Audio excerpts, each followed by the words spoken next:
good, very good. And you can hear me all right? Yes, very good. This is the room today. You can see them. It's a bit dark.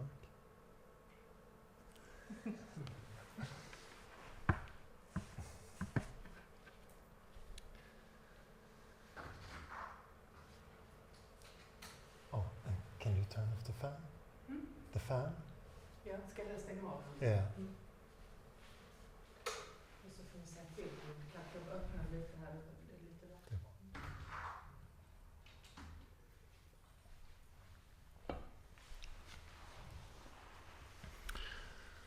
Okay, very good. And everyone welcome, of course. Let's find a comfortable position.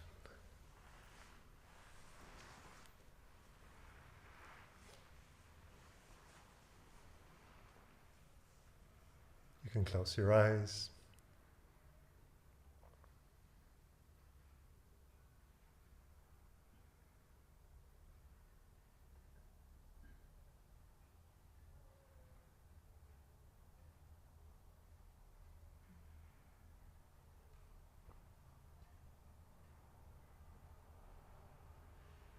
Just allow everything to settle for a few seconds.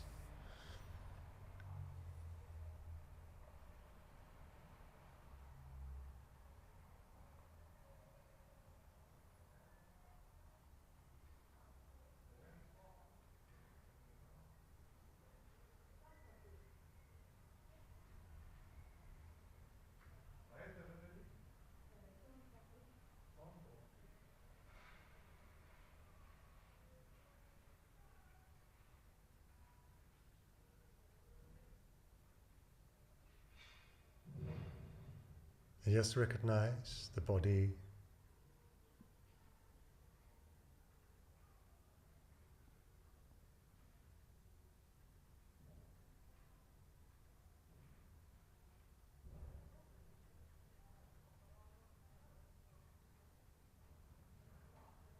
notice thinking,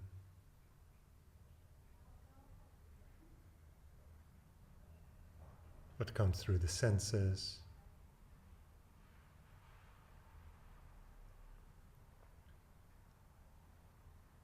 And if you can, the more subtle layers, like attitude.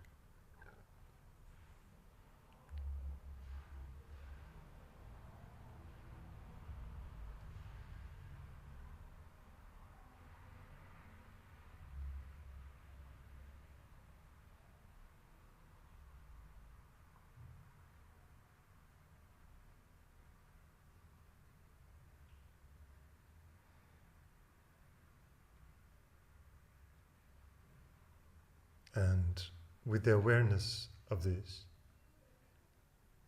of your experience, you just completely allow it.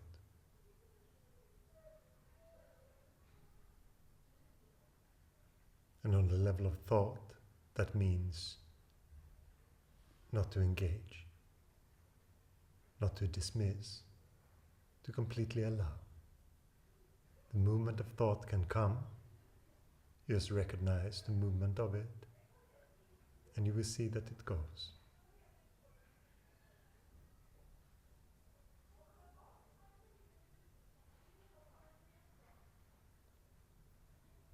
You just stay in this space, in this sense of being aware, and in this sense of recognition.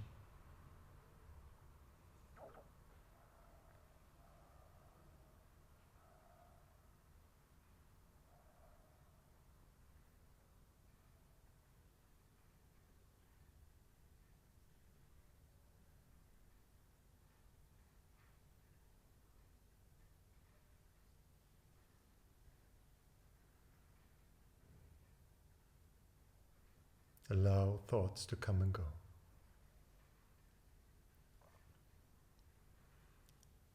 On the bodily level, on the level of feelings,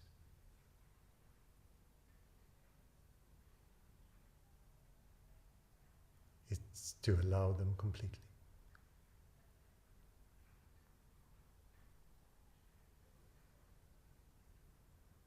not to resist the emotional content, but just allow that to express.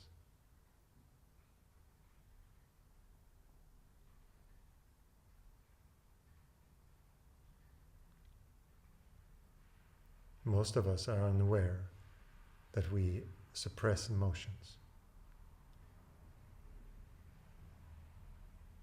So just the awareness of this can change the experience in relationship to the body.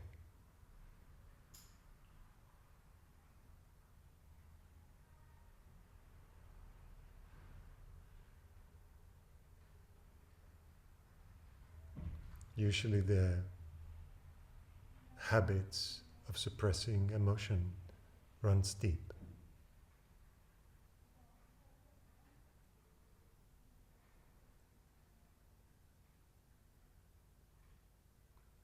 And resistance can feel normal to you. That you do no longer recognize that you're doing it.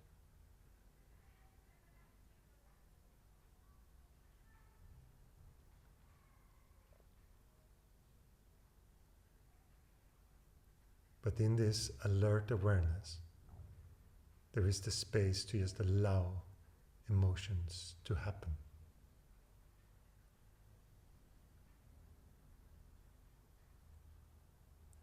It doesn't matter if the emotion is comfortable or uncomfortable.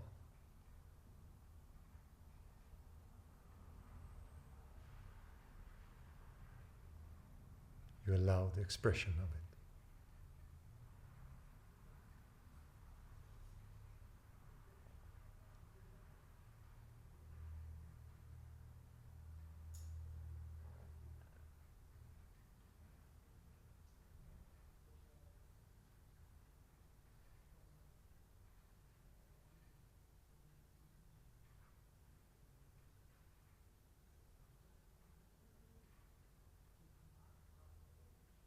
And when it comes to the experience through the senses, it's also just to allow voices to be there, the sound of the rain to be there. You don't have to do anything with it.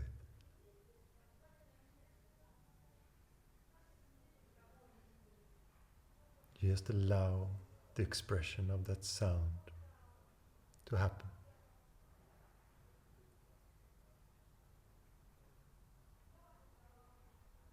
You are here.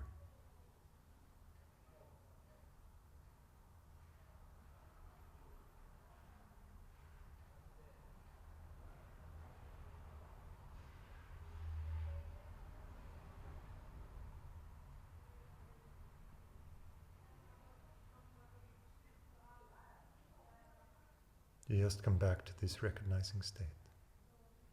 If you get drawn in to thoughts,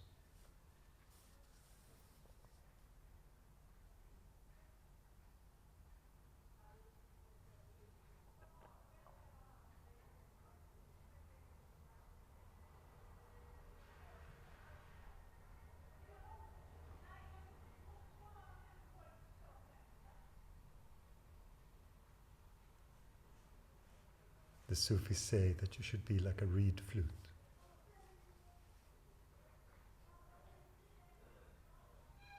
And allow the experience to pass through you.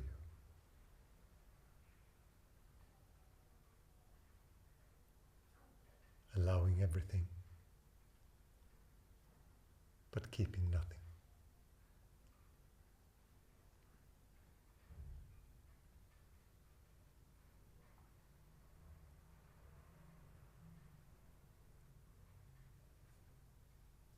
This is the secret. It's not the secret of becoming.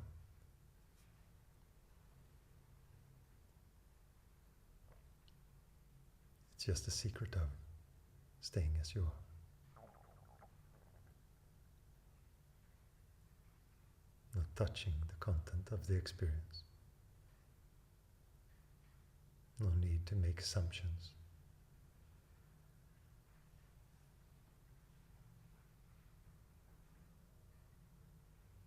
Trying to curate your experience.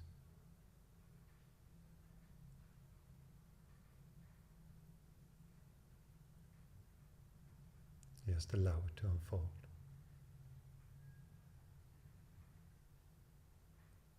You will not become passive.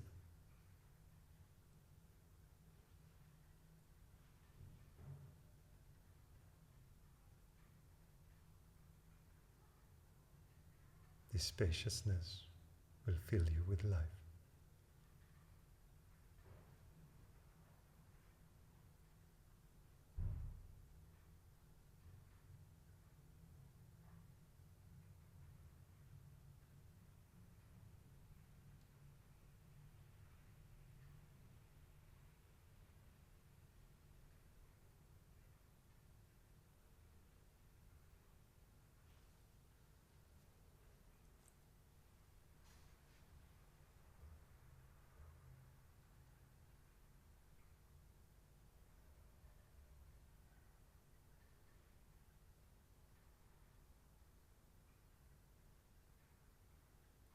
What you're looking for is not out there.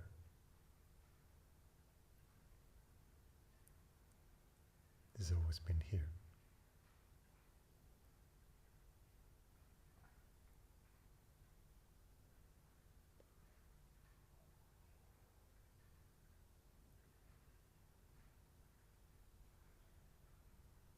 You contain everything.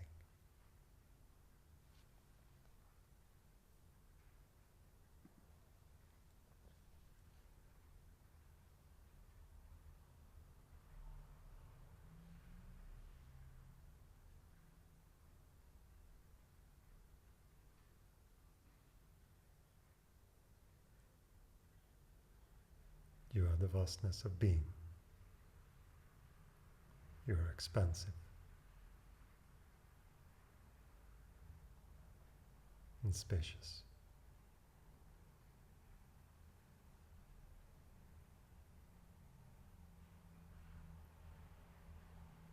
You are not limited to the body.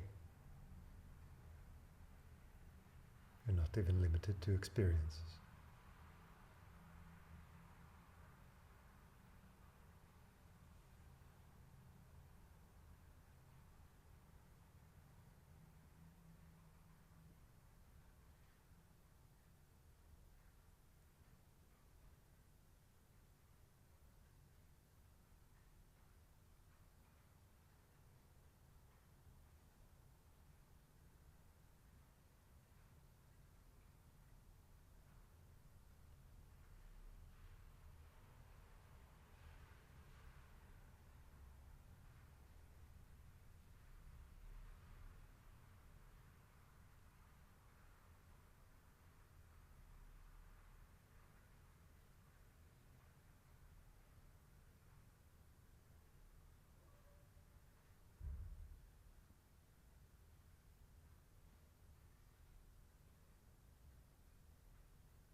If you can come back to being aware of this moment, you break the mind's old pattern.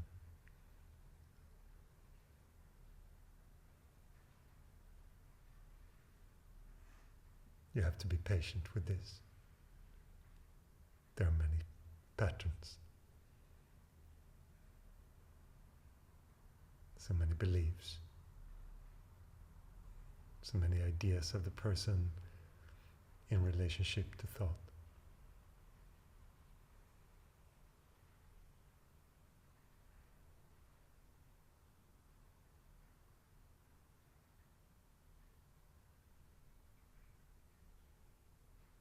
But as you come back to this, the egoic mind's grip lessens.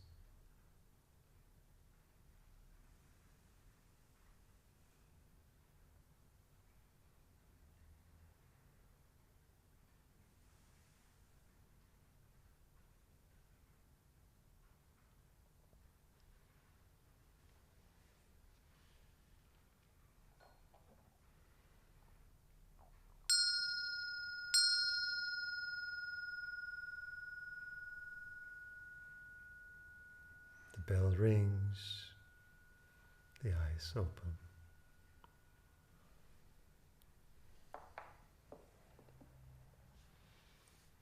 You can move your body if you need to, stretch out your arms and legs.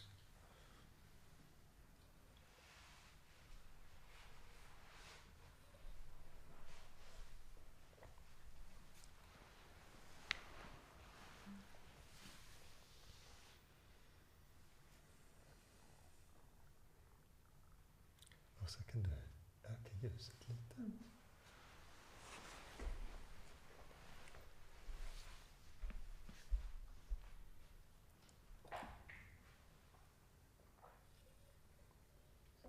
Perfekt, tack. So that I see you.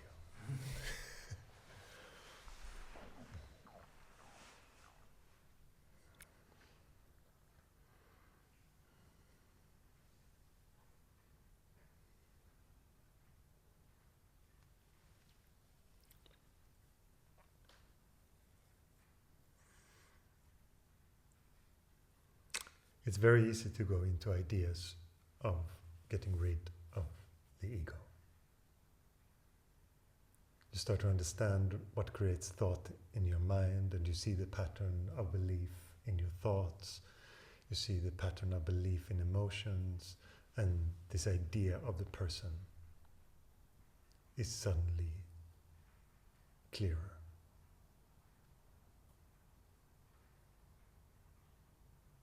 But the problem with trying to get rid of the ego is that it is not actually real. And it very often just leads to more internal struggle. Because the ego strategizes to get rid of the ego.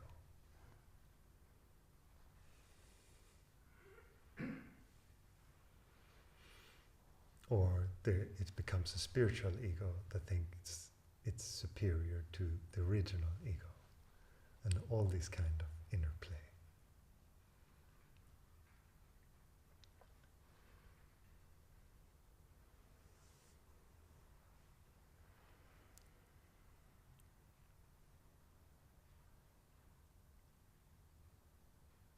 The ego is tricky. It has a very repetitive drive. It just always wants to continue. It never wants anything to be finished, because it sees that as death or nothingness, or perhaps even worse for the ego, boredom.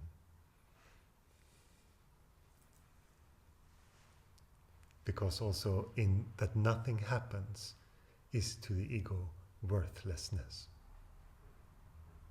The ego loves and thrives on efficiency, on proof, on proving your worth. It likes these kind of games. The second you start to believe that you are good enough without proving it, just by being, the ego will have a hard time with you.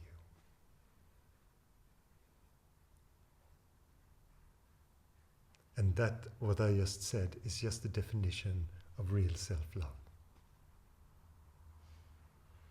You don't need to prove anything. You are perfect as you are. No need to be fixed. No need to improve all the time. No future goal. Perfect here. To the ego, this seems like poison. To the experience, it's beautiful. The beingness itself is just beautiful.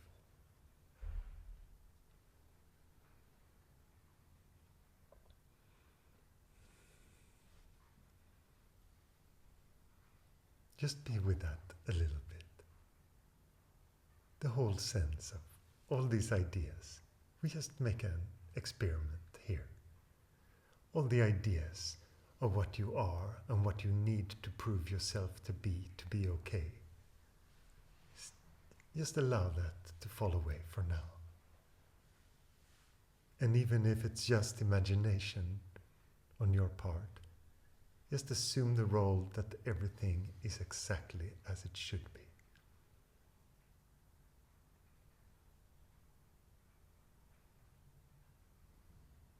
You don't have to prove anything.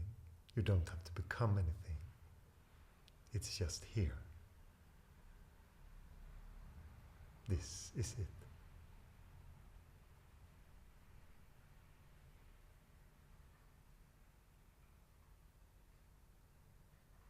There is no more external validation, no more external approval or internal approval. All the games vanish. You are here.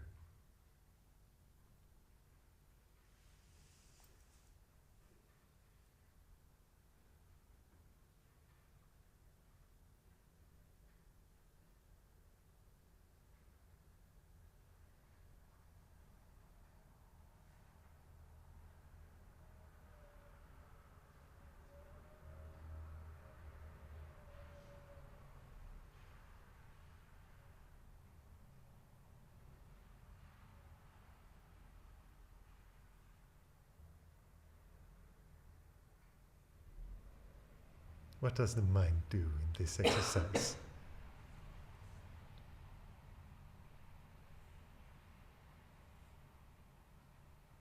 It perhaps allows it for a while, or it completely resists. See.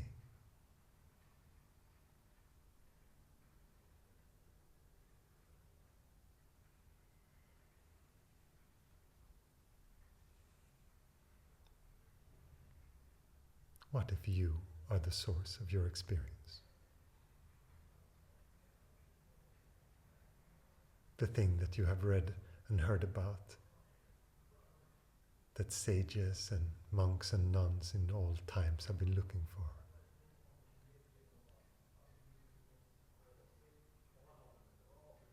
What if it's here already? No need to go to an ashram or a monastery. No need to find yourself.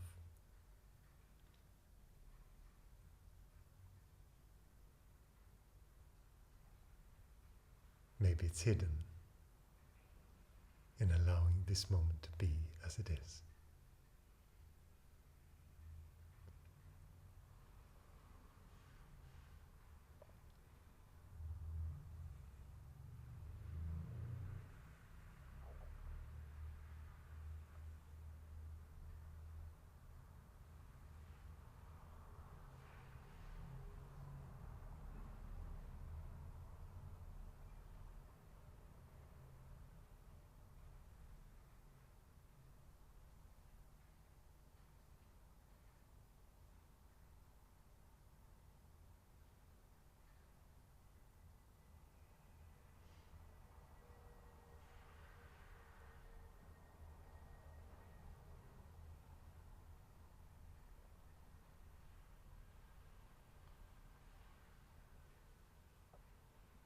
Just moving from the external to the internal and really look. Just making the exercise of shedding all these layers of ideas of what you have to become, where you have to go, and see what's at the core of it. What is the first expression?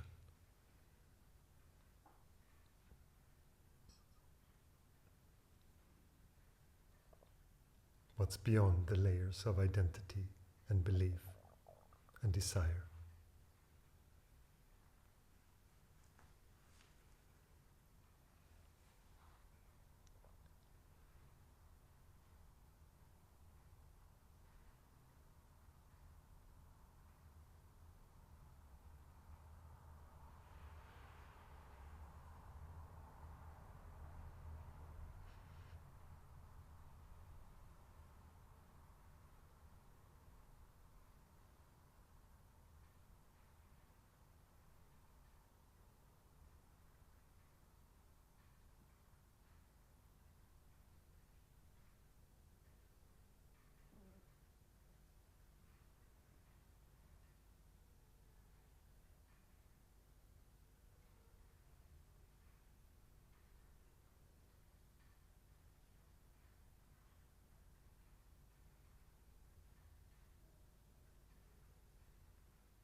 What if nothing is lacking?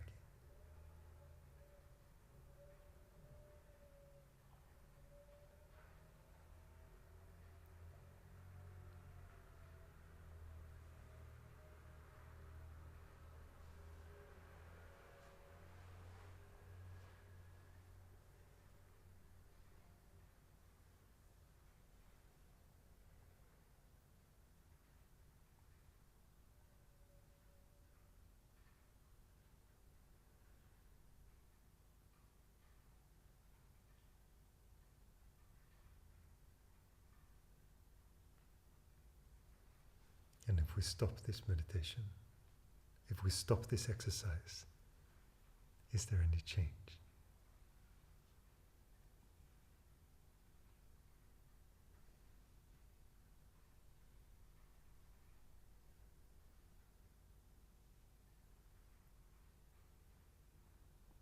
Can this unfolding remain?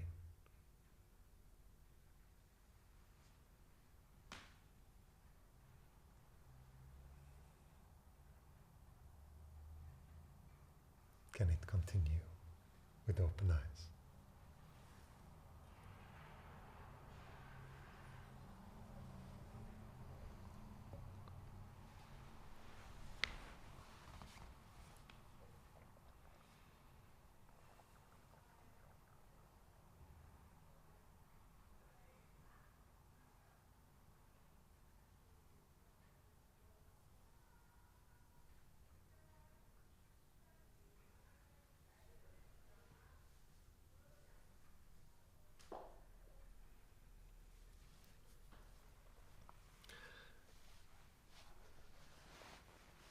Many people for a long time now have tried to alter their experience in different ways,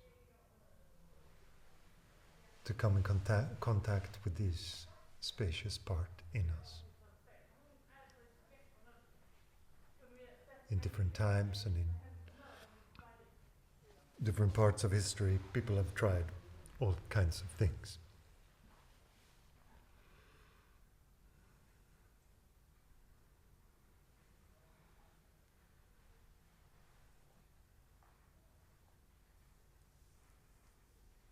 So why is the ego so stubborn?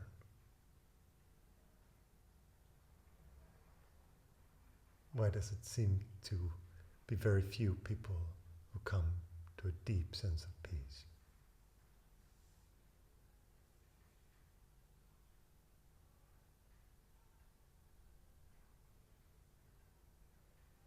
then it is mainly because we're very addicted to the ego.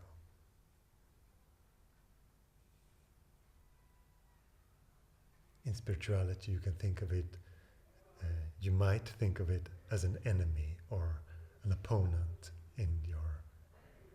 but it's really not.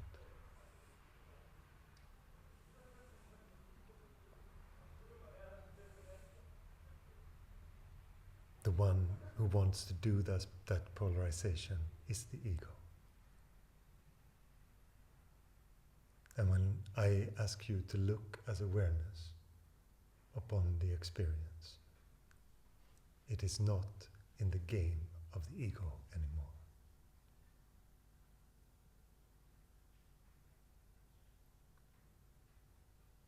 It's like you take a step away from the stage and realize that everything is a play. That you're playing a character, that there are other people that you relate to in ways, and suddenly you see the mechanics of it. But the intellectual analysis of the mechanics does not change anything, because that again comes with identity. It's good for a second for the understanding, but awareness itself is the key. The onlooking that is not identified is the key. I know that this is the most difficult part of spirituality, because you have to have an experiential experience of it.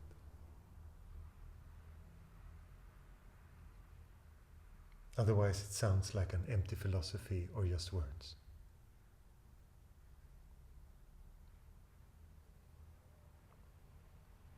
That's why I so often jokingly say that you don't have to believe me, you just have to do it.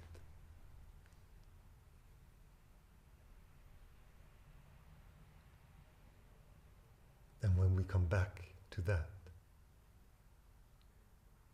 we start to see the mechanics, not through the eyes of analyzing, but you see how they come and go.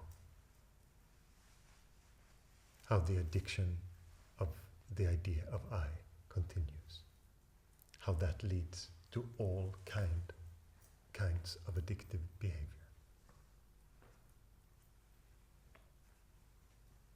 And many things when it comes to the ego is that you might not like your relationship to it, but it feels like it's all that you have.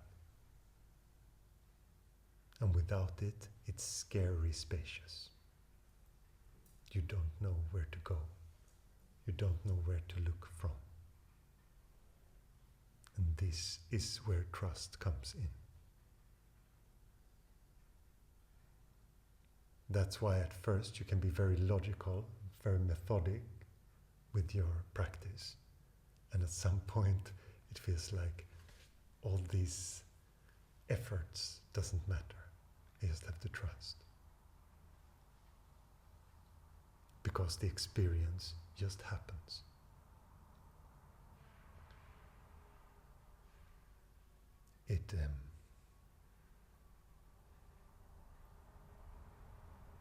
And perhaps you start to move from believing very much your thoughts to be more in tune with emotions.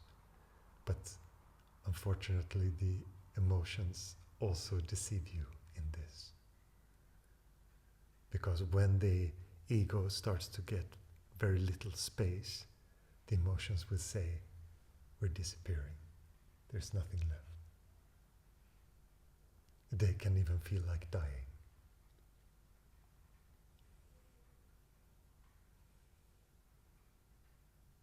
But of course, it is not a physical death.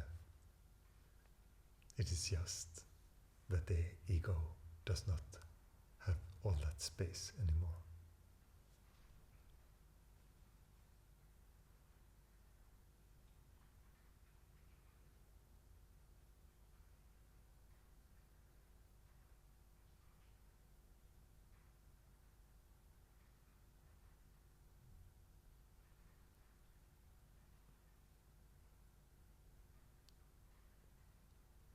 And it is not super difficult. It just requires to walk where you're not comfortable. And to have an internal honesty that no one else will be able to check but you.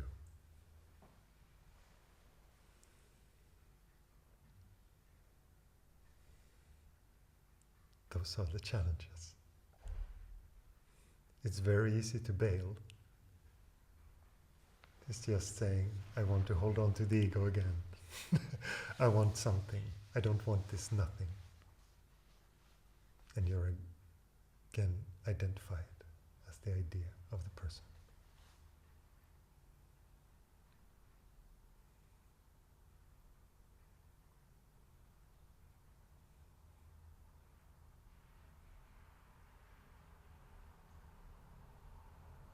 And if you stay with it, there is so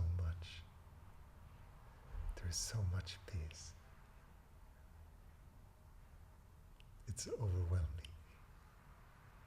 The beauty of this experience that we call life is so much. Words cannot at all describe it, cannot touch it. Everything becomes precious, beautiful. Every person, even your enemies, you love them.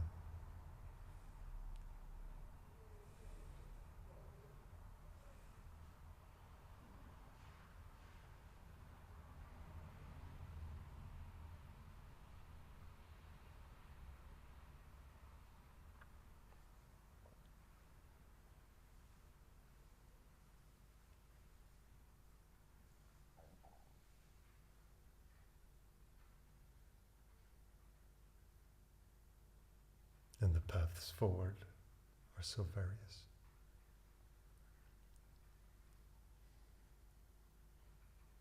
It's also the beauty of it. I cannot tell you exactly what you need. You have to discover it.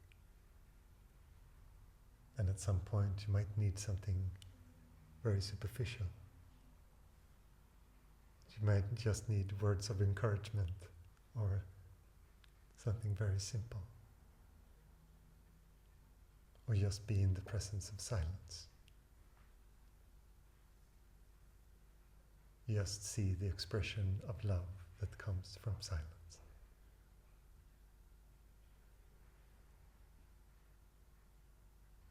Maybe it's not words even. I think I've told you many times that the most beautiful thing that my Guru gave me was his silence. He just allowed me to tap into it.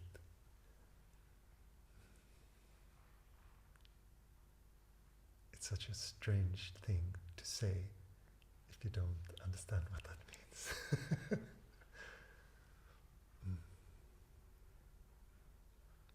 And if you understand it, you understand the simple beauty of it. And how it can completely take you over.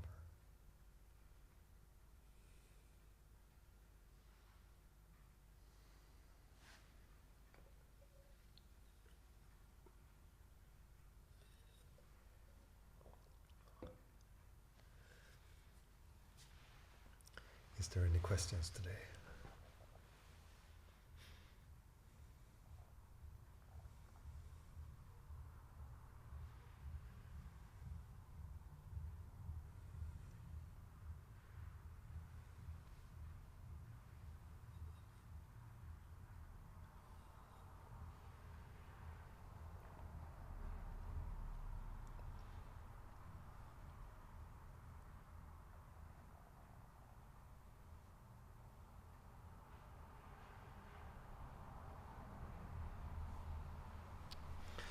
Okay, Ola, let's go. Yeah, hello. Hi. What do you think about? I was in this diet, this enlightenment intensive, Yes. one session, and I thought it was very good. I think I will continue with that. Yes. I kind of just wanted to mention, because I just thought it was good to kind of also have someone that just listen to you, and then you can just sit in silence and Yes. and feel, and then bring up whatever. And Let's explain to the others what you're talking about. Huh? Let's explain to the others what you're talking about. I know that you know that I know, but I don't think everyone listening know what you're talking about. No, and that's what I try to. Yeah. Okay. say something. Okay. Yes. But It is. may I- Yes. It is. One person asks the other person to describe themselves as awareness. That's right, isn't it? Yeah, Yes. but you can explore. I mean, if things come, if thoughts comes, and kind of maybe that doesn't seem that it touches necessarily such a deep place at first. You can say them, and then things can unfold also. Yes, but I mean, it is the same with any spiritual inquiry. Yeah. Any question to ask, who am I? What is the source of this thought? Who is feeling this emotion? Whatever that might. At first, it will feel very mental, usually. It will feel mechanical, it will feel quite dry to ask that question. It doesn't have any oomph. It's just on the surface. But as you do it more, and you catch your mind doing these assumptions about the person and going to the source of that, at some point you will notice that it feels like it hits. And usually the first feelings of it is that it just dissolves the idea. You don't really find anything. It just becomes space.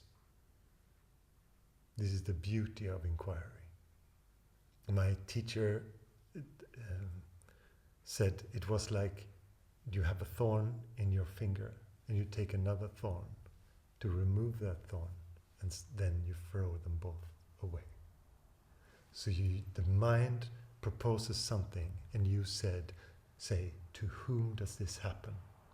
You go into looking for the source of that person that seemed to have this emotion or this situation or this problem or whatever it is. Who is having this problem? Who is worried about this thing? You go to the source, and at some point you will see that it just dissolves it. Because the source is not a thing. The idea of the person is just a belief. It's just another thought. It's not a layer of anything real. That's why it can come and it can easily go. And what Ulla is talking about here is also a very beautiful exercise to do that with someone. I can say something. I just thought it helped me to. I mean, it helps me to start up to have more better like communication in between inside of me, because I have to communicate out to someone else and I have to put words on things. Yes. So it is a bit different than sitting in self-inquiry by myself. Yes. And it helps me with that, and it felt very therapeutical somehow. Yes. Yeah. And to some it's very, very helpful, because it can also just be difficult to keep focus, and it feels very much like you have a moment, and you also the responsibility you feel with another person, you can just stay focused, perhaps easier for some. Yeah, it's just beautiful to share that with someone. Yes. Yeah, Good. and it is really, I just found it really intense and this was online, but it is still intense to look at someone or have someone look at you. So it feels a bit, like there is, what do you say, confronting, or like there is some pressure on it. That's not necessarily so immediately nice, but it is nice as well to be heard and be seen. But yeah, it is intense. Yes, very good. Yeah. Thank you. I just thought maybe you can say something more about this. That's why I brought it up. Yes. but yes, but we can talk about inquiry in a broader sense. Okay. Because it's a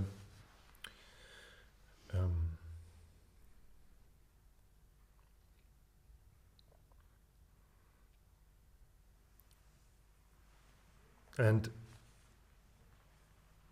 all my teacher also encouraged all kinds of like asking yourself what truly makes you happy, what is freedom, all these kind of questions. He often said to people, look into that. And at first that becomes on an intellectual level, just the understanding of what kind of assumptions, beliefs, ideas you have about your life, what your ideas are that will make a fulfilling life, all these things. And it's so easy that those things are just assumed, or you just have inherited them from someone else. And when those beliefs are questioned, there is a possibility to be aware of it and to be with it. So all those things are also a part of, can be the beginning of a deeper inquiry, because they will always lead to the question, to whom is all this happening?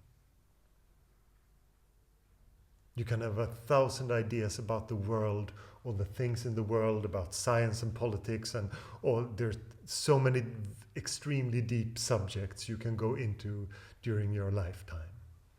But when it comes to the most profound one, it is always who has that experience.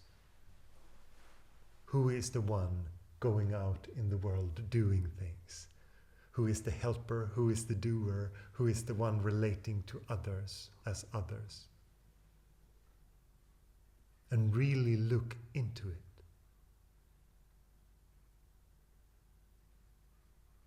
See all the things that you assume. See all the things that you really know is true.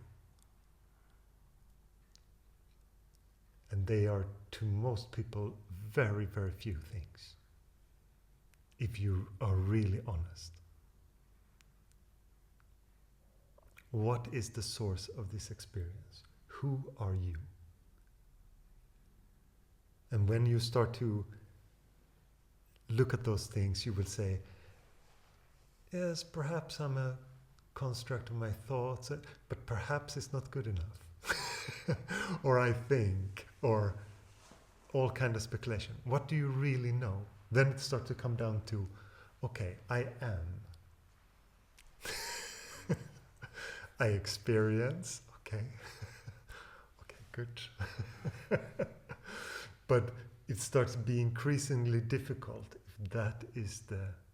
if you're gonna write things that you really, really know.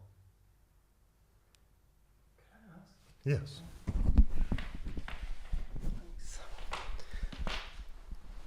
Can I ask you about that? Because I noticed recently that it's like, if I do self-inquiry, sometimes I have these it's like, since I look at this and say, okay, I believe that I'm a person, but it's like a pillar made out of iron.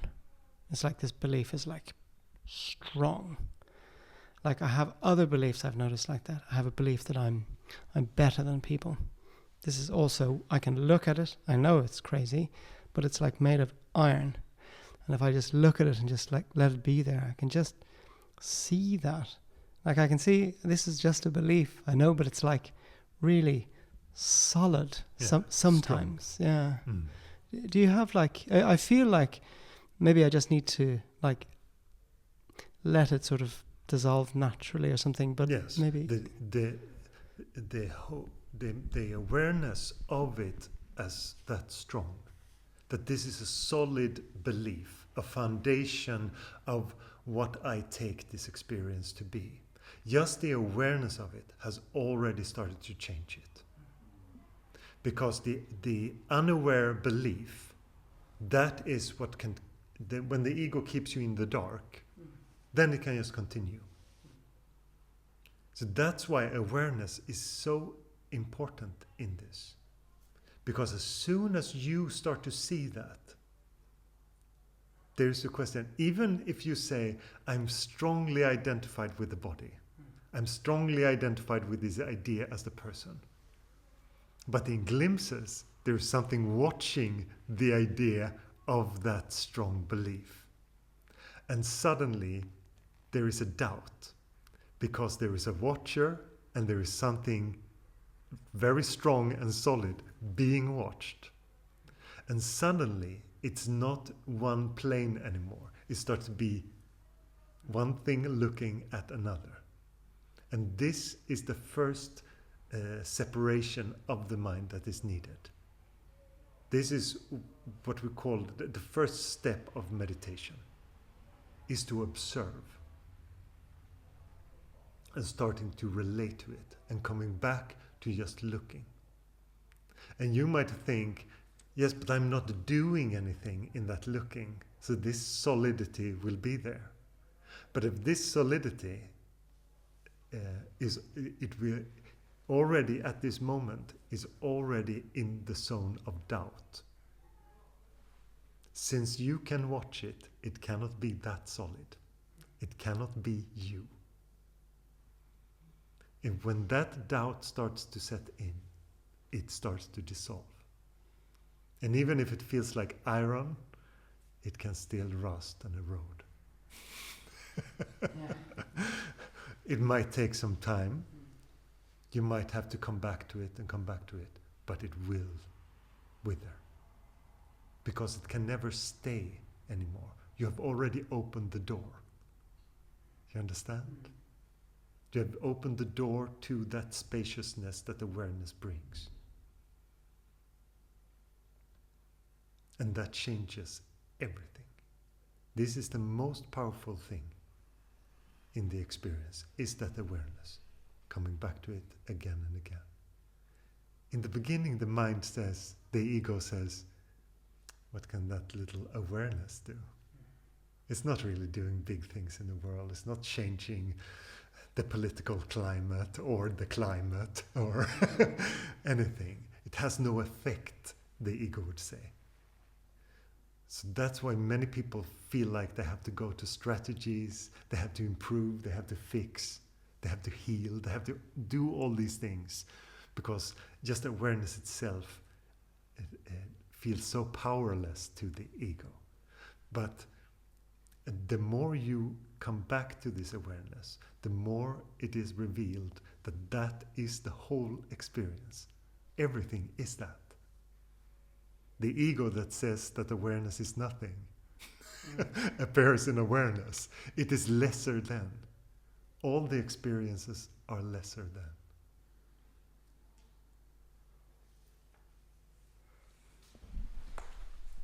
I was very inspired by you talking about honesty a few weeks ago, because I feel like I'm not. It's a kind of strange thing, because like I'm not that bothered by my thoughts anymore. I feel like they're sort of somewhere, just like a process, like breathing or something. They don't really bother me anymore. It's kind of strange. But then being like really honest, like being very honest in my inquiry, it's like, I know these are just concepts in my mind, but they're like these really strong beliefs. Like I can see them as beliefs. I see the distance, or I see the like what I'm doing. But I think it just helps. I also feel like it's always so nice in this space just to be honest as well, and like being very like honest about where you are, where I am on my own journey. I always find it so nice when other people are as well, and just being like just sort of acknowledging my experience now of just those seeming to be so real, and the sort of also the sort of scared ego-ness about not wanting to admit that. You know, not wanting to be judged by people for not being further along in my spiritual. It feels like all that. I just wanted to say all that. You know, it just feels so wholesome in this situation. Yes, but as soon as the ego also is exposed, it has a much more difficult time continuing with its. It always wants to operate in the dark. It wants to say that it's not a big deal. Just let it go on. That is really the cunningness of the ego is in that casual. Just go along with it. You've done it before. We can just do it as normal. You don't have to make it complicated. That kind of ego is that really cunning ego that just wants to allow you to not really be aware of things. To just go along with this numbing, repetitive numbing. And that's why when people come into crisis, then that doesn't work anymore. Then they don't believe in that numbing anymore, or they don't believe their old patterns, so it doesn't work. So it's much easier to come into questioning it, being present, all this. Atmananda? Yes. Does that, like, for example, let's say I have a specific fear, or like something, like sometimes when I meet dogs, with certain dogs, there is kind of like, I don't know how to say it. I don't know how to say it in Swedish or in English, but something in me can just like, because my sister was bitten by dogs when she was when she was small and I was even smaller, and we were also having friends in the same family, and we were kind of chased by German shepherds. It was not nice at all. So if I mean, it's almost like something in my body just like. Yes. I don't know how to explain, but just shakes or just pulls back or. Yes, tenses up as a like a reflex to it. It feels like. Yes. What word did you say? That the body tenses. Yeah, tenses up. Yeah, it tenses up, but it freezes, but it can also be like almost like I'm pulling back. Like, yes. Like yeah. And as with all those kind of reactions, and also whether you watch a strong belief that you have or a fear, it's can you be with it? Do you understand? Can you just watch it? Can you allow it? Can you allow yourself to experience that fear? Or do you go directly to the mind and try to fix it? Can I watch it, but I can watch it now as well, or? No, it has to be when it's happening. Yes. Yeah. And it might come when you least expect it. The feeling of a fear can come even if you sit in meditation or if something else, just a thought that reminds you of it, the fear can come. And then you can be with it. But you have to have the emotional content to experience that. But with those very direct fears, it's actually quite easy to just be with them. If you have some experience of just allowing your emotional content to really invite it. Because most of us, when we feel something that we don't like, we have a strategy to resist it, to suppress it, to deal with it somehow. We don't just want to allow it. We don't want to invite it completely. We don't want to feel it really. So when you're very aware of it, you can just really invite it. And the more you're used to be with that space of awareness, the easier that will be. After a while, it will be very, very easy to deal with fears because you don't have to deal with them. You just allow them to express. You don't have to get rid of them. You don't have to fix them. And you will know that because if you truly invite them into this moment, they will dissolve. You will come out on the other side of it because they just want to be expressed. And all relationship to it, all the conclusions and beliefs and other fears that can be created by it, you have to be aware of that. And if you go into that and you become aware of it, you will stop doing it. It is an unconscious behavior to continue all these things. This is why it becomes tricky with the mind. Because so easily, if we're not aware of it, we just continue in these patterns. And if you have started a pattern, it starts to become like grooves from a cart or something, and the grooves in the road, and it's always easier to travel the same road again. It will become very difficult to take the cart out and make new grooves or be without grooves.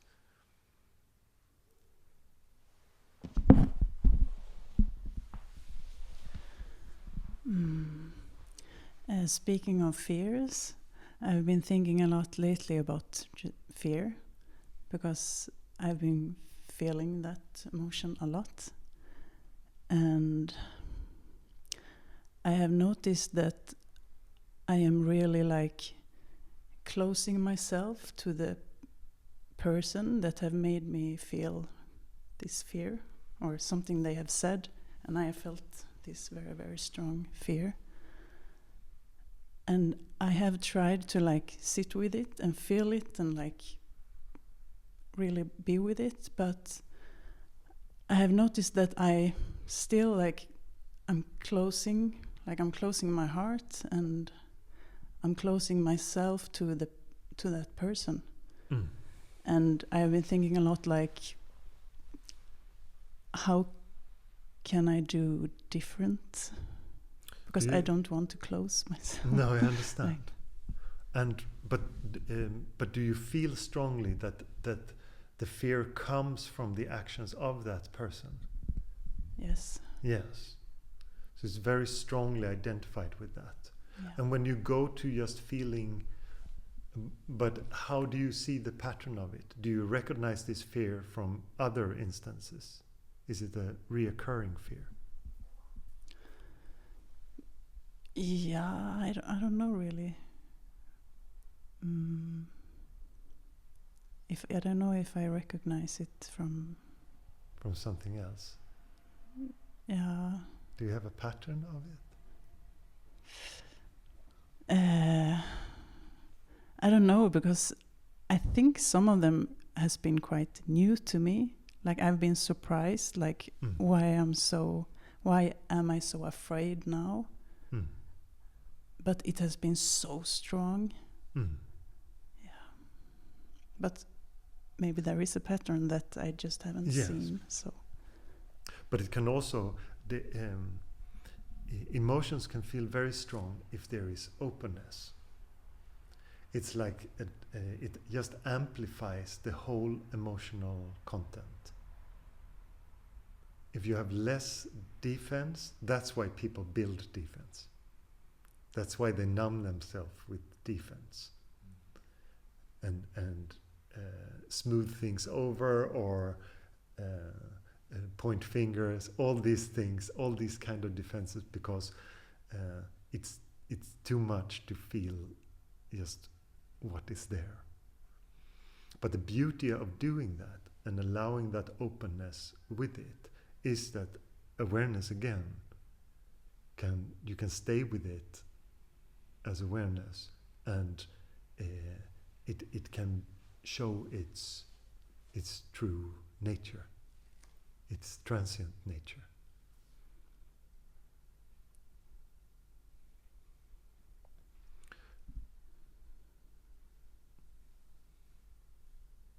But the difficulty is in the strong projection also, that it is related to the person. Because when you talk like this, on some level you know that that is not true. You know that you own the fear. It is a belief that you have. So, but it's still associated negatively with this person. And that creates usually a very, very strong sense of me and them. There's a very strong duality in that. And the expression of that fear, can you talk with that person that brings that fear? Yeah. Yes. And you can say this is what is happening, because that is also a very honest way of exploring that fear. And also all the feelings that come with it. And now I feel fearful of you and all that. If you have someone close that you can talk in that kind of way, it can also get very much exposed. And it also lessens the intensity of it. Because it's very much, I have to protect. I feel attacked. I have to be defensive now. I have to have my shield up. All this. And I think again, like the same as the thing Richard talked about, that that the belief of it, that it is big and important and separate, that is what keeps it. And awareness itself will show that it comes and goes. Does it stay for a long time? Yes. Yes. It can stay for like days. Yeah. Mm. Yeah. And if when it stays that long, you can also inquiry into it. To whom is this fear happening to? Yeah, I tried that, Yeah. but I don't know. It was very hard to do the inquiry. Yes. Because and that is, it's very common that becomes very difficult because you're so identified with it. So there's a lot of duality. It's a very dual state, because you say, you have hurt me. I'm someone who is a victim of this hurt, and you have hurt me. So it becomes very dual in that whole idea. And how about things like expressing, like screaming or acting out or dancing or whatever you, with that fear, is that possible? Yeah, it's possible. And because the fear also, like, first it was fear, and then I got very angry. But then I was like, but I don't know how to express anger. It's very hard for me. I don't know, but maybe maybe I can just move or. Yes. Yeah. You can punch the air. Yeah. Yeah. You can hit with a pillow on the floor or on the bed, or just try to use some force, and also see how that can be expressed. Because it's also we so often want to be liked, so we don't like to have a strong no. Many people are afraid of having a strong no, because that would mean that you're not a very likable person. So, and in like the sense of anger and this kind of is very much that part of you that puts up a boundary. And if that is, if you're not used to express that, it in the beginning would feel a bit forced. You will feel ridiculous hitting the pillow on the floor or punching the air or whatever it is. But if it opens, it can just also show all those emotions that comes with that strong no, and that sense of boundary. And I remember one retreat that I was at many years ago now, And I came home and I felt very peaceful. And someone asked me how I felt, and I described it like this: it feels like all my emotions are on my fingertips. Like if I would need to laugh in a situation, laughter would come. If I would need some force and to be angry and put a boundary, it would come easily.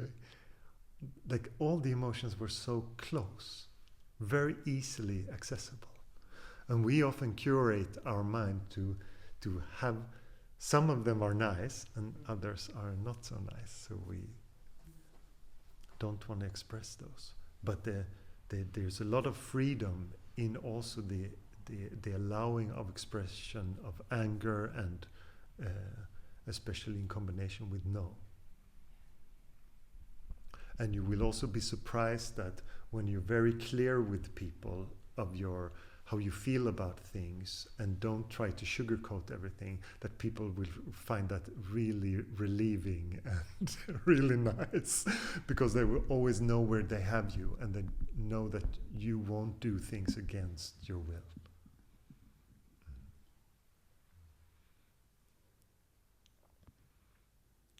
And also when we buy into these things and we go on like an emotional ride, and especially for days, it is a little bit like we just bought the ticket and we believe the thing, so it has to play its course. But we can do the nicest way to handle it. And if we have some things in our toolkit to just express and to be with it, it can be nicer. But the greatest thing is to be with it and see when it comes. To come back to being aware of it, see when it comes, see when the seed is sown, see when the ticket is bought. Thank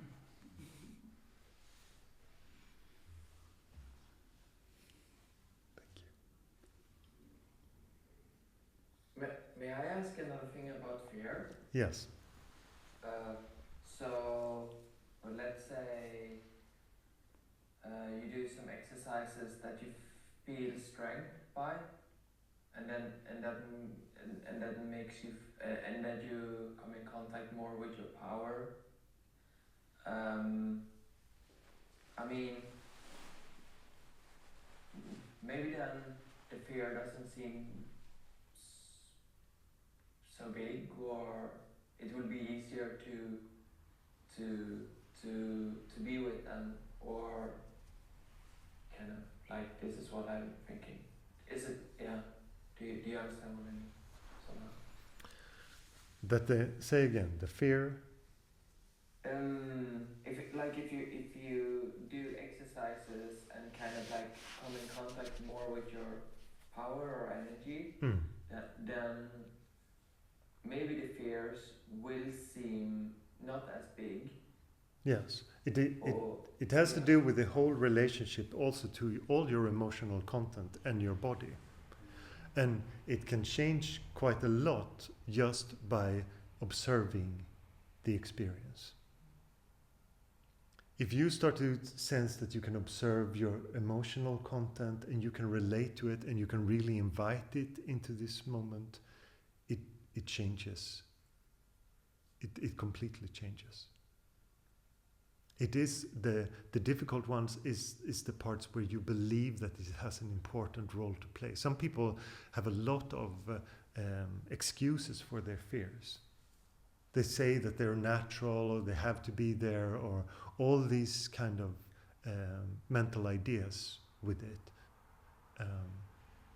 To not really, and that also closes it down completely. Then the fear is not allowed to move as it should, because you have a belief around it. And people do that all the time with all kind of things surrounding spirituality and meditation. How long it could take, what I need, where I need to be. No, I need to be more peaceful. I need to have more of that. I need to have done more of yoga. I need to have this and these techniques into place. I have to be able to sit better. I have to be healthy in this specific way. Blah, blah, blah, blah, blah.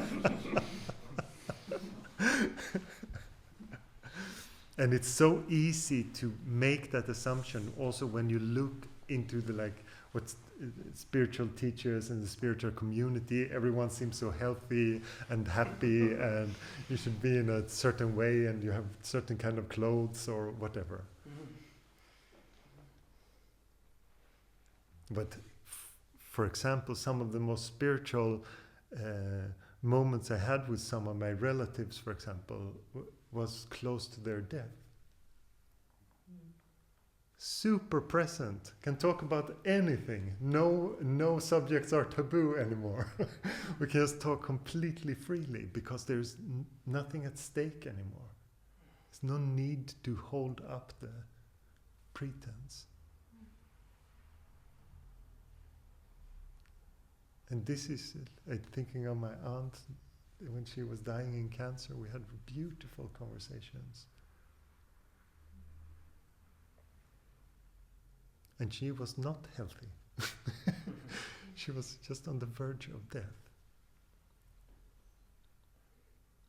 So all our ideas, and also all the ideas that we have in time, maybe later in life, maybe when I become a senior citizen, when I become this or that, It's just the ego pushing it forward, saying it's too much right now. But I say, live your life. Be with this moment. What do you have to lose? Only yourself.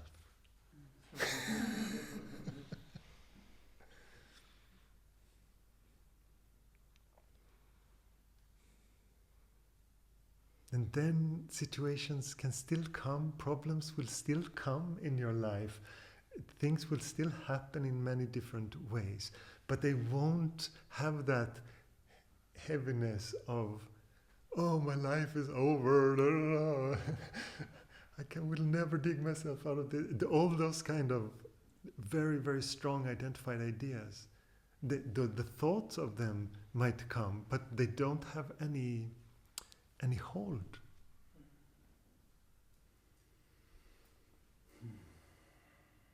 And it always changes. It's so beautiful and changeful, this experience. If you watch your belief, you see that, oh, this week I felt something is lacking, this or that. And the next week you have forgotten about that idea, and it feels fine again. It's just, the mind just holds on to things. And the freedom of it is that it can just move. And when the mind has really got you, is when it says, this feeling that you have now will last forever. That is one of the favorite tricks of the ego. This anxiety that you feel today, you're stuck in it. It gives this feeling that there is permanence to things that it knows nothing about. It just have this hold.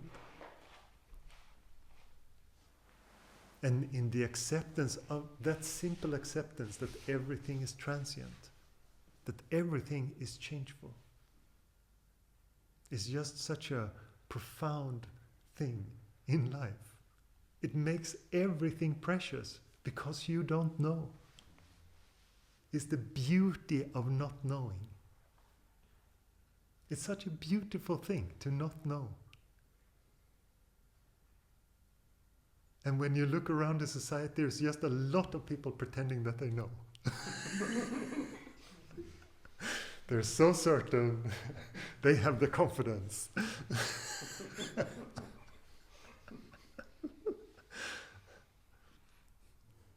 And you might see someone who says that they don't know, but they seem very confident but that confidence is just being comfortable with not knowing. And that you cannot know. And that everyone who says that they know is not saying anything true.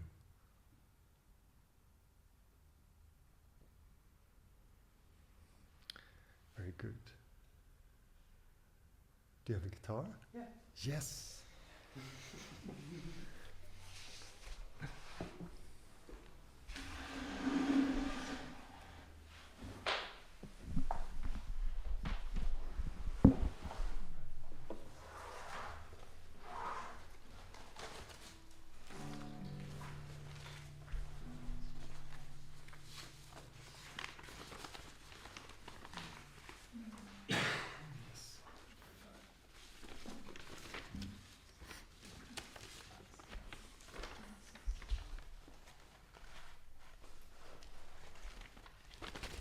Markus, Yes.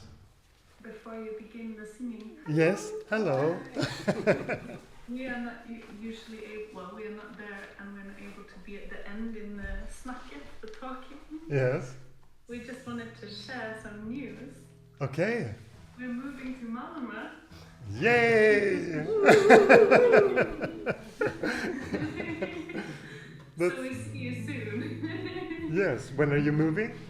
Maybe in Couple within the next 2 weeks, I think. yeah, by the 1st of December. we're Okay. moving. Lovely. So lovely to hear. Yes. We're really looking forward to being there in person. Yes. Beautiful. Looking forward to having you here in person.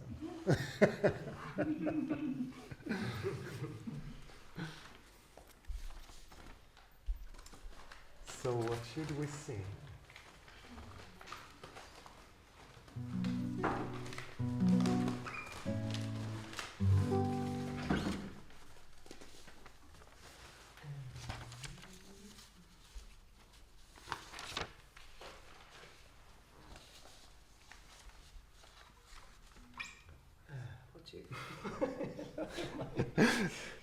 Sitaram?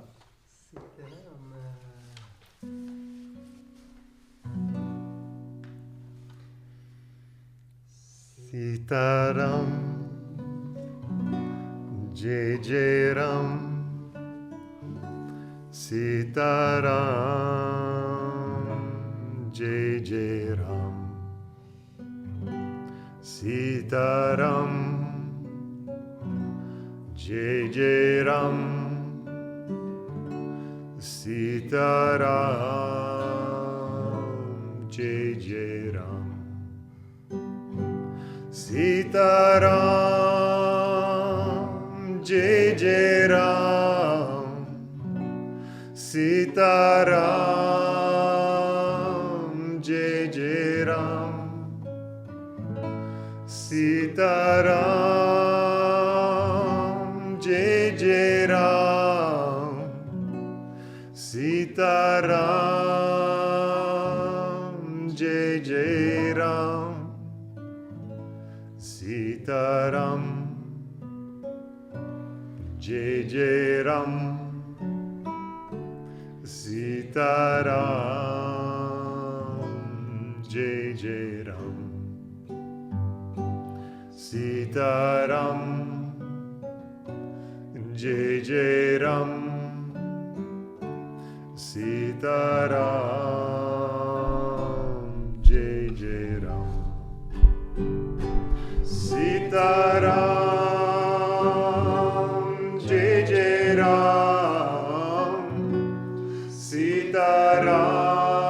Ram, Sitaram, Jai Jai Ram.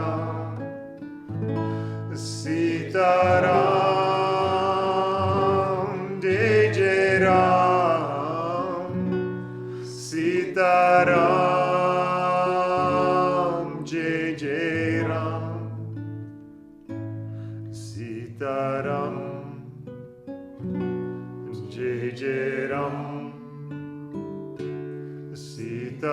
Sitaram, Jai Jai Ram, Sitaram, Jai Jai Ram, Sitaram, Jai Jai Ram. Sitaram, Jai Jai Ram, Sitaram, Jai Jai Ram,